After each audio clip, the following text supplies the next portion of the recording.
Dans un environnement juridique de plus en plus présent, les organisations définissent des procédures, des règlements, des chartes, des politiques à destination de ses collaborateurs.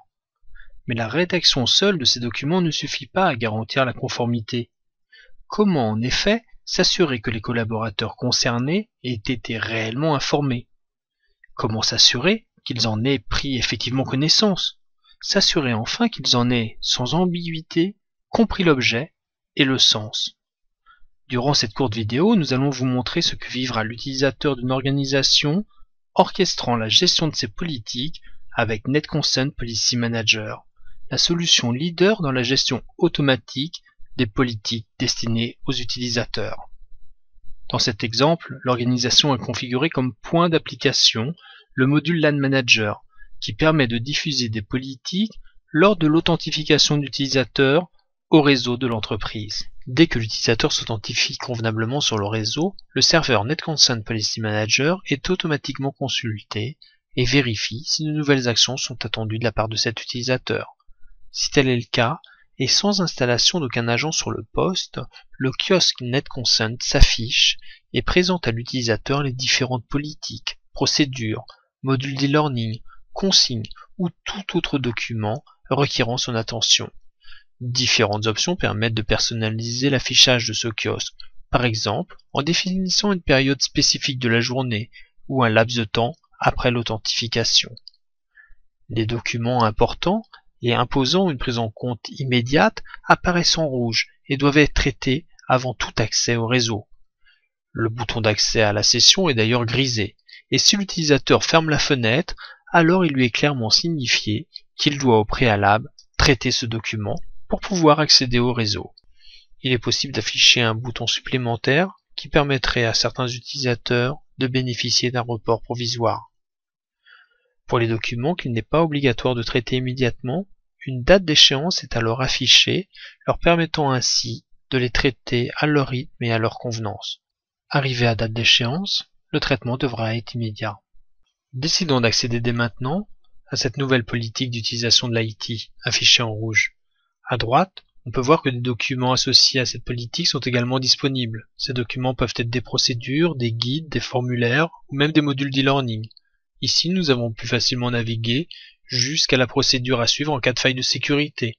Il s'agissait d'un document PDF qui pourrait être stocké directement sur les bases NetConsent, sur l'intranet, dans un portail SharePoint ou même sur un site externe. Des vidéos peuvent être également présentées à l'utilisateur, comme des modules Flash d'e-learning, qu'ils soient internes ou externes à l'entreprise. NetConsent peut être utilisé en fait pour diffuser n'importe quel type de contenu. En un temps minimum connu, l'utilisateur prendra connaissance de cette politique et parcourra le document jusqu'à y trouver des boutons pour en accepter ou en refuser les termes. En cas de désaccord, il devra en préciser la raison, qui sera immédiatement relayée au propriétaire de la politique. En cas de rejet d'une politique, il est possible de définir si l'accès au réseau devrait être néanmoins consenti ou si au contraire, cette acceptation était strictement nécessaire. En cas d'acceptation de ce document, l'utilisateur devra valider son approbation en confirmant son identité par la saisie de son mot de passe Windows. Cela dans un temps imparti. En évitant ainsi qu'un autre puisse, même par inadvertance, s'engager à la place de l'utilisateur, la validation devient alors irrévocable et recevable au titre d'une signature électronique. Voilà, nous voyons que maintenant plus aucune action immédiate n'est requise et l'accès au réseau disponible.